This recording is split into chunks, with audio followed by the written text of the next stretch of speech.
Hi everyone, so today I thought I'd do a quick video to talk about retinol. Since I'm approaching 40, I decided to start using a retinol, and I have spent a couple of years looking into it. I think at 35 was the first time that I got introduced to the concept of retinols, and I basically waited up until now to do this, right? And so I went with the retinol from Neutrogena. It is the regenerating cream. And I wanted to talk about what happened to me in the first 3 days of me using this product and hopefully caution people about how to use a retinol. For the record, I am not a dermatologist, obviously, and so I would strongly recommend you to consult a professional before starting a retinol.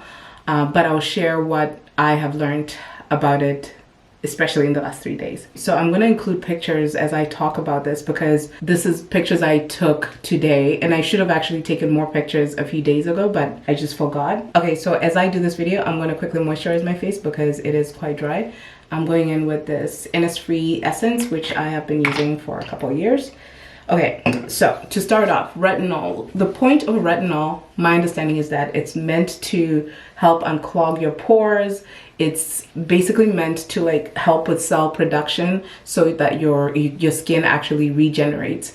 In turn, that obviously helps remove or improve the texture, the wrinkles on your face. Now, I don't struggle with wrinkles, at least not yet. But I don't know, like I figured every single person that I watch, including men who I watch over a certain age, actually use retinols, the ones who have amazing skin, especially the older ones. And so I thought I need to get onto it. My mom has told me about retinols before, but I was kind of not as interested until recently. So I came across the Neutrogena. This is the Neutrogena Retinol Regenerating Cream. It is the fragrance-free one. It looks like that inside. So over the last 3 days, I decided to use it. And to be quite honest, like I had heard that retinols can actually burn your skin or you can react to them. But I just thought, oh yeah, my skin is pretty gangster, so it can deal with whatever it needs to be done with. But I learned that no, I need to actually be more gentle with my skin. And then I'm going in with just regular shea butter. So anyways, what happened was day one, I noticed that I had peeling on my forehead, mostly like over here. And it was just like so visible, like almost like just peeling skin, right? And then that's next day, I think I noticed that I started getting these hyperpigmentation type of like burn on my cheeks. I still have them. And you can't tell them as much in the camera right now, but it's like here, for example, there's one, and over here. And then I also noticed on this part of my face. And mind you, my face, I've not had any skin issue. Like I have, honestly, I have great skin outside of these last 3 days. And so, yeah, like I'm kind of jarred by it all. So like, let's see if you look on this side. I hate that you can't actually see, and I'll try to insert pictures because this lens, it kind of distorts how bad it is. And so anyways, so I noticed that day one, the day after I started using it, I noticed that my skin just kind of had this burn. It looked like it was burned. And then I also noticed that when I applied the cream, and at the time I was doing it twice a day, you guys. I did it in the morning and at night on the first day, and then on the second day I did it at night. But by that point, like my skin was just almost like thinned my skin out because I just was putting moisturizer on it and it would be like I'm burning, not in a crazy way, but I think that first day I thought, oh well, wow, this is, you know, if you're African, you know that sometimes, or maybe if you're a certain group of people, there's this misconception that like if something is stinging you, it works, or if like medicine tastes bad, it means it really, really works. So that's the mentality I went into this with. I was just like, oh yeah, so it's kind of stinging, so yeah, it just shows how much it's working. And in hindsight, that was really not the smartest thing. Yeah, so I actually started applying a castor oil over the retinol, like I think that first day, and then the second day, and subsequently the third day,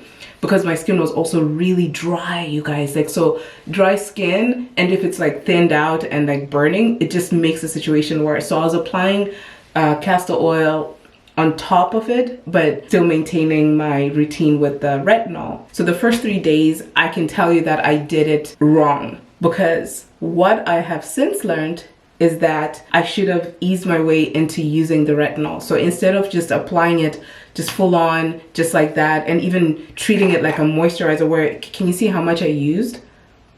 Like for 3 days, I used quite a bit of this, and that's ridiculous. So my understanding, once I start using it again, and I will share with you guys my journey once I start getting back on it, is you just need a tiny amount, and it's best to use it at night, because a retinol basically gets deactivated when you go into the sun, and your skin actually, I think, gets more sensitive in the sun if you use it in the morning. And it happened to have been really sunny in those 3 days that I've been using it, and so I think that's why I also experienced a lot of damage there. And then the other thing is that you are supposed to use, or recommended to use, an SPF as well, because again, your skin, it gets really sensitive, right? And so what I plan on doing after my skin recovers a little bit in a day or two is using it only at night and a tiny bit. I think I'm gonna start with like 3 times a week, and then, or every other day, and then gradually increase it to every single day at night, and just keep it at that, and just gradually do it that way. So this is an over-the-counter retinol. Basically, once my skin gets used to this, I can increase and probably at some point even get a prescription retinol if I want one. But you want to start really light. I think The Ordinary is the other company that I was going to go with if it wasn't for this. But basically, it's all about the amount you use, the time of day that you use it, and then also the quantity that you use, and just overall just maintaining your skin routine more when you're doing a retinol, especially when you're starting one. So your skin will get a little bit more dry. So like even the flaking and the peeling is normal apparently, but of course, like I think the burn part is not normal. So like the burn part, I think it shows that like my skin was really stressed and like actually thinned out and burnt. So I need to give it some time, and I have been just healing it with the shea butter. And I think it's getting better. Like today is the best day that I've had, even though it doesn't necessarily look amazing. I'm hoping to start back on it in about 2 days. But yeah, I just thought I would share with you guys that for those of you who are considering starting a retinol. Like I think, yeah, that's what I would do differently. And I will probably want to track my journey using this retinol or any retinol, because I'm curious how well it will actually improve my skin over the next couple of months. And I also want to see what kind of moisturizers are best for me to use it in combination, because since my last moisturizer finished with Innisfree, that's when I decided to switch to this retinol. But for my morning routine, I'm still just using basic shea butter for my routine, and then on some days I actually use a sunscreen. That is pretty much my story about a retinol. Yeah, if you have any advice for me about how to go about reintroducing it back, I would really appreciate it. Or if there are any other combinations I should think about avoiding or using. Oh yes, the other thing I forgot to mention is your skin has to be really dry. So retinols do not want water. So the instinct usually when you're coming out of the shower, certainly for me, is like I want to moisturize right after I get out of the shower, because my skin still has that water in it. But for retinols, I think you want to wait until your skin actually dries out, and then you can put on the retinol. So kind of like a counterintuitive thing, but it does seem to make sense. I'll end this video now. I hope that was useful, and I'm looking forward to tracking my journey on this new retinol experience, because I think I'm embarking on a territory that I've never embarked on, but yay. Thank you so much for watching, you guys. If you haven't already subscribed to my channel, please hit the subscribe button and give me a thumbs up if you found this video helpful. Bye.